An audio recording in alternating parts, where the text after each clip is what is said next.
मेरा नाम सुकुमार रखते समय मेरे बाबा ने यह देखने की चेष्टा नहीं की कि मैं आगे चलकर अपने नाम को सार्थक भी कर सकूंगा अथवा नहीं, अर्थात मैं अपने नाम के अनुरूप कोमल बना रहूंगा या नहीं।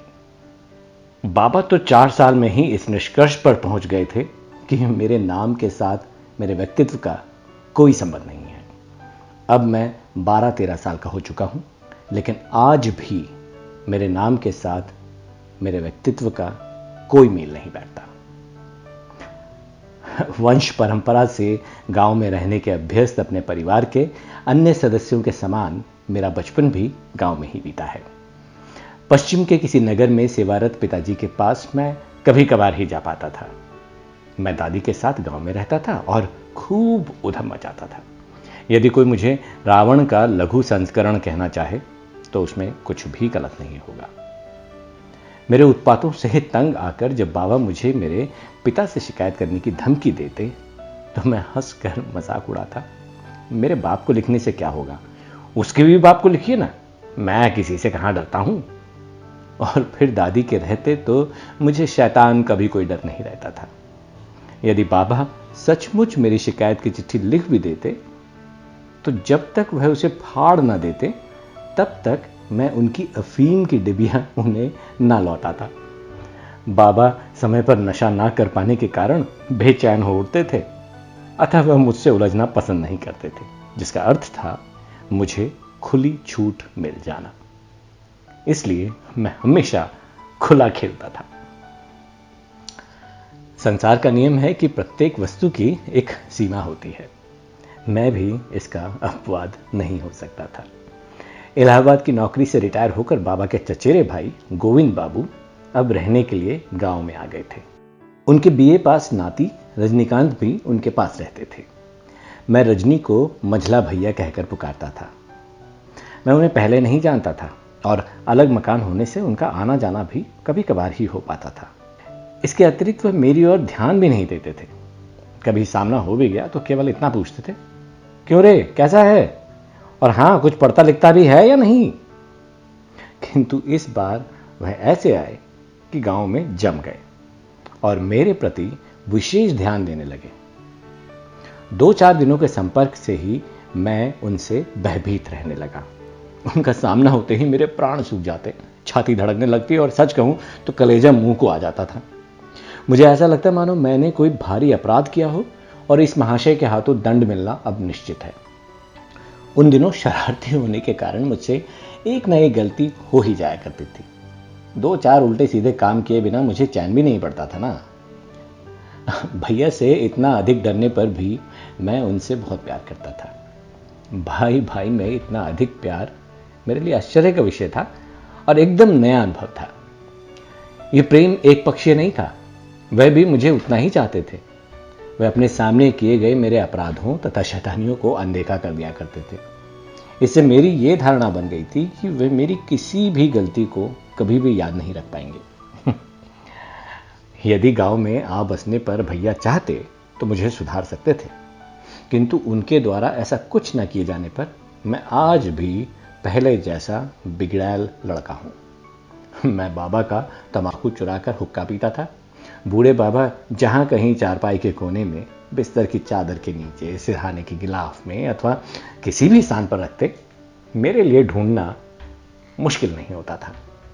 इस प्रकार मैं गांव में रहते हुए खुले बैल की तरह खाता पीता और मौज मस्ती करता था। कोई काम नहीं, कोई झंझट नहीं, न माथों का देना और ना उधो से लेना। जैसी मौज मस्ती की जिंदगी चल रही थी, बागों में जाकर चिड़ियों को, गिलहरियों को मारता और उन्हें भूनकर मजे से खाता था। जंगलों में जाकर गड्ढों में खरगोशों की खोज करता। बस इसी प्रकार दिन बीतते, न किसी का डर था और ना कोई फिक्र फाका था। बक्सर में सेवारत पिताजी मुझे देखने ना आते। बाबा और दादी को मैंने अपने वश में जो कर रखा था। इस प्रकार मेरा बचपन खूब मजे से बीत रहा था। एक दिन दोपहर को मेरे घर लौटने पर दादी के मुंह से सुना कि मुझे मंझले भैया के साथ कलकत्ता जाकर पढ़ाई लिखाई करनी है। बाबा के लिए हुक्का तैयार करके मैंने उनके सामने रखा और दुखी स्वर में पूछा, बाबा क्या आप मुझे कलकत्ता भेज रहे हैं? बाबा के हाँ कहने पर मैं समझ गया कि ये बाबा की योजना है। मैंने भी कह दी, यदि मुझे भेजना है तो आज ही भेज दीजिए ना। बाबा हंस दिए और बोले, बेटा तेरी ये इच्छा भी पूरी किए जाता हूँ। मकान ठीक हो गया है और रजनी ने आज ही कलकत्ता जाने का कार्यक्रम निश्चित किया है। उस दिन बाबा द्वारा छिपाए तंबाकू को ना ढूंढ पाने के कारण से मैं पहले ही काफी उखड़ा हुआ था। ऊपर से बाबा के इस तरह से बात करने से मेरे तन बदन में आग लग गई थी। मैंने जाने की अपनी स्वीकृति देकर स्वयं अपने लिए गड्ढा खोदा था। अब ना जाने का कोई बहाना भी नहीं बना सकता था। लिहाजा बाबा के पैर छूकर उसी दिन कलकत्ता को रवाना हो लिया। मन ही मन भगवान से सिर्फ यही विनती किए जा रहा था कि एक बार भगवान मुझे गांव वापस लौटा दे, फिर देखता हूं कि कौन मुझे वापस कलकत्ता भेजता है। पहली बार कलकत्ता आने पर मैं इस शहर की विशालता को देखकर हक्का बक्का रह गया। मैं सोच में पड़ गया कि यदि कहीं मैं पुलों पर से गुजरती भीड़ में अथवा ये जो मस्तूल वाले बड़े बड़े जहाज़ों के झमघट में भटक गया तो शायद मेरे लिए घर लौटना आसान नहीं होगा। कलकत्ता इसलिए मुझे बिल्कुल पसंद नहीं आया। अब मुझे ऐसा लगा कि ऐसी भीड़ भाड़ वाली जगह में शांति से रह पाना मुश्किल ही नहीं, नामुमकिन है। यहां ना तो नदी का किनारा था, न बांसों के झुरमुट, न बेलों के झाड़ और ना ही फलदार वृक्ष थे। यहां थे तो आकाश को छूते ऊंचे ऊंचे मकान और चींटियों की तरह रेंगती लोगों की भीड़। लंबी चौड़ी सड़कों के किनारे बनी ऊंची अट्टालिकाओं के किसी कोने में बाग बगीचे का कोई नामो निशान तक नहीं था, जहां कोई जरा देर बैठकर चैन की सांस ले सके या कहीं छिपकर चिलम के कुछ कश खींच सके। आंसू पोंछकर मैं मन ही मन बोला, जब दांत ना थे तब दूध दिया, अब दांत दिए तो अन्न क्यों ना दे। बंगाल की प्रचलित कहावत मेरे होठों पर नाचने लगी, दिया है जिसने तन वही देगा कफन। कलकत्ता आने पर मुझे स्कूल में भर्ती करा दिया गया है, इसलिए मैं पढ़ने लिखने लगा हूं और अच्छा बच्चा बन जाने का गर्व कर सकता हूं। गांव में आने पर मुझे अवश्य सम्मान मिलेगा, अतः इस बात को मैं अब यहीं छोड़े देता हूं। भैया के मित्रों द्वारा बनाए मेस में हम 4 आदमी, मैं, भैया, राम बाबू और जगन्नाथ बाबू रहते हैं। दोनों बाबू मंझले भैया के मित्र हैं। मेस को चलाने के लिए एक ब्राह्मण रसोइया और एक नौकर है। रसोइये का नाम गदाधर, जो आयु में मुझसे 3-4 साल बड़ा था। मैंने अपने जीवन में ऐसा भला आदमी आज तक नहीं देखा। मेरे साथ उसकी खूब निभने लगी। मोहल्ले की किसी लड़की से बातचीत ना करने वाला और मेलजोल ना रखने वाला और मुझसे एकदम अलग स्वभाव का गदाधर न जाने मुझसे इतना हिलमिल कैसे गया। सिर्फ हिलमिल ही नहीं गया था, अपितु मेरा गहरा मित्र भी बन गया था। मेरे साथ उसकी खूब निपटी थी और हम दोनों कितने समय गपशप करते थे इसका तो कोई हिसाब ही नहीं था। उसने मेदिनीपुर जिले के अपने गांव की सभी बातें पता नहीं मुझे इतनी बार सुनाई होगी कि यदि अब मुझे उसके गांव जाना पड़ जाए ना तो किसी से उसके घर का रास्ता पूछने की जरूरत ना पड़े मुझे। उसके साथ मैं पूरा गांव इस प्रकार घूम फिर सकता हूं जैसे 10 बार वो मेरा देखा भाला है। रविवार के दिन मैं गदाधर के साथ किले के मैदान में घूमने जाता था। शाम के समय रसोई घर में मैं उसके साथ शतरंज खेला करता था। खाना खाने और काम निपटने के बाद हम दोनों एक साथ उसका हुक्का गुड़गुड़ाते थे। मेरी जान पहचान भी मोहल्ले में किसी और से नहीं हो पाई थी, इसलिए सिर्फ गदाधर ही मेरा संगी साथी था। उसने कभी अपने मुंह से किसी और के लिए कोई ओछी बात नहीं निकाली। कोई अगर उसे भला बुरा कहे तो मैं उत्तेजित हो उठता था, किंतु उसे चुपचाप सबकी सुनते और किसी को उलट कर कुछ ना कहते देखकर कई बार ऐसा लगता था मानो वह सचमुच ही दोषी हो। सबको खिलाने पिलाने से निपटे गदाधर द्वारा एकांत में पीतल की छोटी सी थाली में खाना शुरू करते ही मैं सब काम छोड़कर उसके पास पहुंच जाता और फिर उस बेचारे को भरपेट खाना नसीब ना होता। मुझे हमेशा ऐसा लगता था कि उसे खाना कम पड़ जाता था। मुझे अपने विषय में ऐसा कभी नहीं लगा कि दाल भात दूध दही या रोटी कभी कुछ कम पड़ा हो। बचपन से मैंने अपनी दादी को अपने बारे में यही कहते सुना, बेचारा छोरा भरपेट ना खाने के कारण सूख कर कांटा होता जा रहा है। यही स्थिति रही तो ना जाने क्या होगा इस छोरे का। भले ही सूख कर कांटा क्यों ना हो जाना पड़े, किंतु यहां कलकत्ता आने पर स्थिति बदल गई थी। यहां आकर मुझे भरपेट खाने और आधा पेट खाने का अंतर मालूम पड़ा। किसी को भरपेट खाना ना मिलने पर कैसे उसकी आंखों से आंसू बह निकलते हैं, ये अनुभव मुझे कलकत्ता आने पर ही हुआ। मुझे याद हो आया कि गांव के घर में बाबा की थाली में पानी डालकर मैंने कितनी बार उन्हें भूखा उठने पर विवश किया है, किंतु मैंने कभी उनकी आंखों से आंसू नहीं देखे। घर के लोग मुझे बहुत प्यार करते थे, किंतु फिर भी मुझे पूरा अधूरा खाने का ना तो पता चला और ना ही दुख हुआ। सच कहूं तो अपनी शैतानी और शरारत से उन्हें खाना निपटाए बिना अधभूखा उठाने में मुझे बड़ी प्रसन्नता ही हुई है। किंतु गदाधर, जिसके साथ मेरा दूर दूर तक कोई संबंध नहीं, वो जब आधे पेट खाना खाकर सो जाता था तो मैं अपने आंसुओं को रोक नहीं पाता था। कलकत्ता आने पर मैं इतना भावुक कैसे हो गया, मेरी आंखों से इतने आंसू क्यों बहने लगे, ये सब मेरी समझ के बाहर था। गांव में मैं कभी नहीं रोया, ऐसा मुझे याद नहीं पड़ता। और हाँ, पंडित जी की बेंत मेरी पीठ पर पड़ते पड़ते टूट जाने पर भी मेरी जिद में रत्ती भर फर्क नहीं पड़ता था, और ना ही मैंने रोकर उनको कभी अपनी दुर्बलता प्रकट की। मेरे साथी मेरे शरीर को पत्थर का बताते तो मैं उन्हें टोकता, कहता पत्थर का नहीं, पत्थर ही है। मैं रोने को शर्मनाक और छोटे बच्चों का विषय मानता था, किंतु अब तो आंसू रूह के नहीं रुकते। कहीं कोई मुझे रोता ना देख ले, इसलिए छिपकर रो लेता हूँ, और रोने के बाद एकदम आंसू पोंछ लेता हूँ ताकि कोई देख ना ले मुझे। स्कूल जाते समय सैकड़ों भिखारियों को देखता हूँ, कोई लंगड़ा है तो कोई लूला है, कोई अंधा, कोई बहरा। मैं विभिन्न प्रकार के दीन दुखी लोगों को देखकर दुखी हो जाता हूँ। अब तक तो मैं सिर्फ तिलकधारी और खंजरी बजाकर जय राधे कहते हुए भीख मांगने वालों को ही जानता था, किंतु कलकत्ता के भिखारियों को देखकर तो कलेजा मुंह को आने लगा। मैं भगवान से प्रार्थना करता रहता हूँ कि क्या इन भिखारियों का किसी गांव में पुनर्वास नहीं किया जा सकता। भिखारियों को देखने की अब आदत सी पड़ गई है। अब मैं इनकी चर्चा को छोड़कर अपनी बात करता हूँ। मैं यहाँ पढ़ने अवश्य आया हूँ, किंतु विद्या मेरे भाग्य में लिखी ही नहीं। फिर भी कभी कभी मेरे दिमाग में पढ़ने का फतूर सवार हो जाता है, किंतु मैं पढ़ाई लिखाई के विरुद्ध इस प्रकार मोर्चा खोल देता हूँ कि मुझे सामान्य होने पर पश्चाताप होने लगता है। घर पहुँचने पर मेरी सोच का विषय रहता है दूसरों को कष्ट पहुँचाकर आनंद लाभ करना। इस संबंध में मेरे एक दो कारनामे सुनिए। एक दिन राम बाबू ने पूरा 1 घंटा मेहनत करके अपनी धोती को चुन कर रखा। शाम को घूमने जाते समय उन्होंने उस धोती को पहनना था। मैंने छिप छिपाकर धोती की सारी चुन्नटें खोलकर उसे लपेट कर रख दी। शाम को धोती को देखते ही उन्होंने दुख से अपना हाथ अपने माथे पर दे मारा। बस मैं अपनी सफलता पर खुश हो गया। जगन्नाथ बाबू के अपने कार्यालय जाने का समय हो गया है। वह खाने पीने की जल्दी मचा रहे हैं। मैंने आओ देखा न ताओ उसी समय छिपकर उनकी अचकन के सारे बटन तोड़ खींचकर अलग कर दिए। स्कूल जाने से पहले मैंने उनकी ओर देखा, बेचारे के आंसू निकल आए थे, पर मेरी प्रसन्नता का कोई ठिकाना नहीं था। रास्ते भर मैं अपनी हंसी को रोक नहीं सका।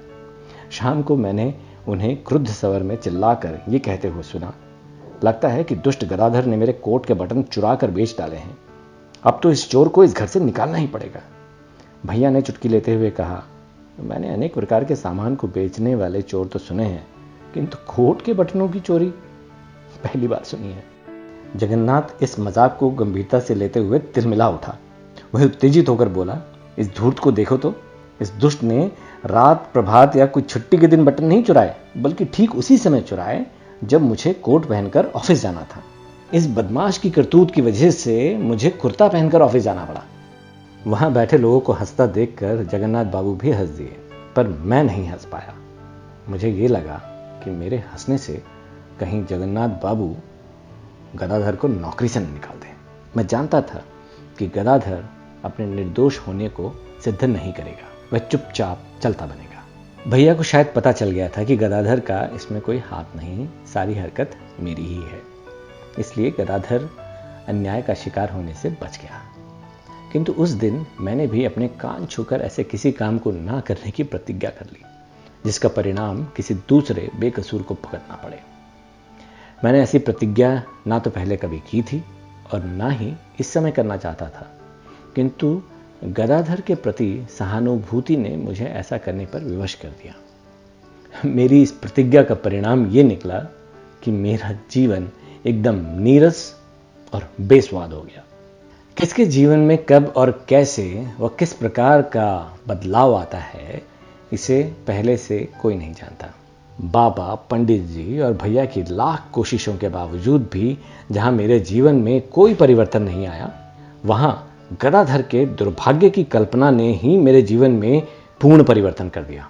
मैं सहसा हैवान से इंसान बन गया। मुझे ये याद नहीं है कि मैं अपनी इस प्रतिज्ञा पर दृढ़ रहा भी हूं या नहीं, किंतु हां, यह मैं पूर्ण विश्वास के साथ कह सकता हूं कि मैंने जानबूझकर ऐसा कुछ भी नहीं किया जिससे मेरी प्रतिज्ञा टूटी हो। अब मैं अपने एक दूसरे नौकर रामा के विषय में कुछ कहना चाहता हूं। हमारा ये नौकर जाति से पता नहीं कायस्थ अथवा ग्वाला था, ये मुझे ठीक से मालूम नहीं। उसके जन्म स्थान के बारे में भी मेरी सही जानकारी नहीं है, किंतु मैंने उस जैसा समझदार, कार्यकुशल और फुर्तीला कोई दूसरा नौकर आज तक नहीं देखा। यदि उससे दोबारा मिलने का अवसर मिला तो उसके गाम धाम आदि के बारे में जरूर पूछूंगा। रामा अपने कामों को ऐसी फुर्ती और कुशलता से निपटाता था कि देखने वाला आश्चर्यचकित रह जाता था। अभी वो कपड़े धो रहा है तो अभी नहाते भैया की पीठ मल रगड़ रहा है। पल भर में क्या देखता हूं, वह पान लगा रहा है। इस प्रकार वह एक काम को निपटाकर दूसरे काम को निपटाने लगता। किंतु मुझे रामा अच्छा नहीं लगता था, क्योंकि इसके लिए मुझे हमेशा अपने भैया की नाराजगी झेलनी पड़ती थी। इसके अतिरिक्त वह गदाधर को परेशान किए रखता था, इसलिए भी वो मुझे फूटी आंख नहीं सुहाता था। किंतु भैया का चापलूस होने की वजह से मेरे गुस्से होने पर भी रामा की नौकरी पर कोई फर्क नहीं पड़ता था। रामबाबू भी इस नौकर से चिड़े रहते थे। वह उसे रंगा सियार कहते थे, किंतु उसके अर्थ से वो बिल्कुल अपरिचित थे। हाँ, इतना सभी जानते थे कि रामा दिखावा करने में खूब विश्वास करता था। रामबाबू के इस नौकर से चिढ़ने का कारण एक ये भी था कि नालायक अपने नाम के साथ बाबू लगाता था और अपने को राम बाबू कहता था। यहां तक कि भैया भी कभी कभी उसे राम बाबू पुकारते, जिसे राम बाबू पसंद तो नहीं करते थे, किंतु फिर भी कुछ कहते नहीं थे। एक दिन भैया 50-60 रुपए की कीमत का एक नया बहुत बढ़िया लैंप खरीद कर लाए।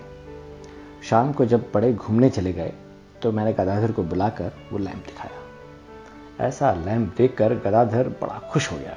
उसने लैंप को ऊपर नीचे घुमाया, थोड़ा खुश हुआ और उसके बाद वहां से चला गया। पर मेरी उत्सुकता शांत नहीं हो रही थी। इसके खुलने, बंद होने, जलने, बुझने, ऊंचा नीचे करने के ढंग को समझना चाहता था। इसलिए काफी कोशिश करने के बाद भी मैं इसकी चिमनी को खोल नहीं सका। थोड़ा बहुत घुमाने फिराने की कोशिश करी, किंतु फिर भी कामयाब नहीं हो सका। काफी देर तक लैंप को देखने के बाद मुझे लैंप के निचले हिस्से में एक स्क्रू मिला। तो जैसे ही मैंने उस स्क्रू को घुमाया, लैंप का निचला हिस्सा अलग हो गया और यह सब इतना अचानक हुआ कि मैं इसे संभाल नहीं सका और लैंप का शीशा टूटकर टुकड़े टुकड़े हो गया। देर रात लौटने पर मैंने देखा कि घर में कोहराम मचा हुआ है।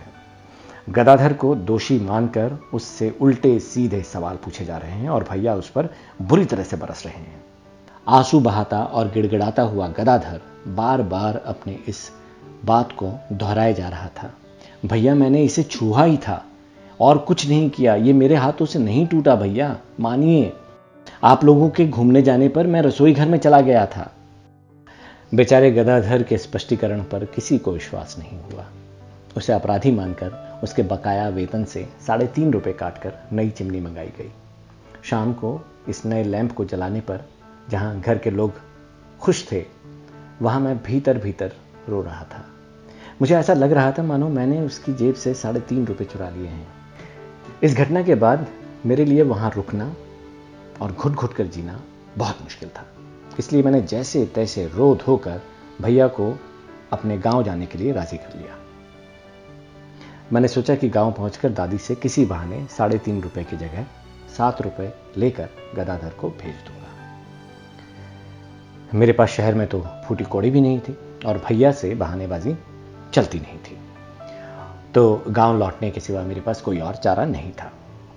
मैंने सोचा था कि एक दिन गांव में बिताकर रुपयों का जुगाड़ कर लूंगा और उसे लौटा दूंगा, किंतु किसी न किसी कारणों की वजह से 7-8 दिनों तक गांव में ही रुकना पड़ा। 7-8 दिनों के बाद कलकत्ता लौटने पर घर में पैर रखते ही मैंने गदाधर को पुकारा, किंतु कोई उत्तर नहीं मिला। 2-4 आवाजें और लगाई, किंतु कोई उत्तर नहीं।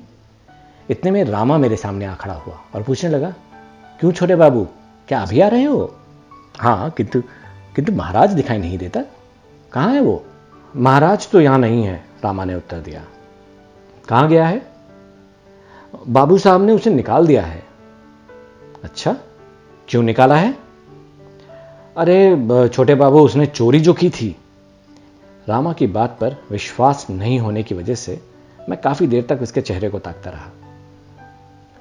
रामा मेरे मन के भाव को समझकर बोला, आपको विश्वास नहीं हो रहा है ना, इसलिए आप हैरान हो रहे हैं। वास्तव में आप उसे ठीक से जानते नहीं थे। वह भेड़ की खाल में भेड़िया था। उस धूर्त को मैं पहले ही अच्छी तरह से समझ गया था। रामा की बातें मेरी समझ से बाहर थी। मैंने पूछा कि उसने किसका क्या चुराया था?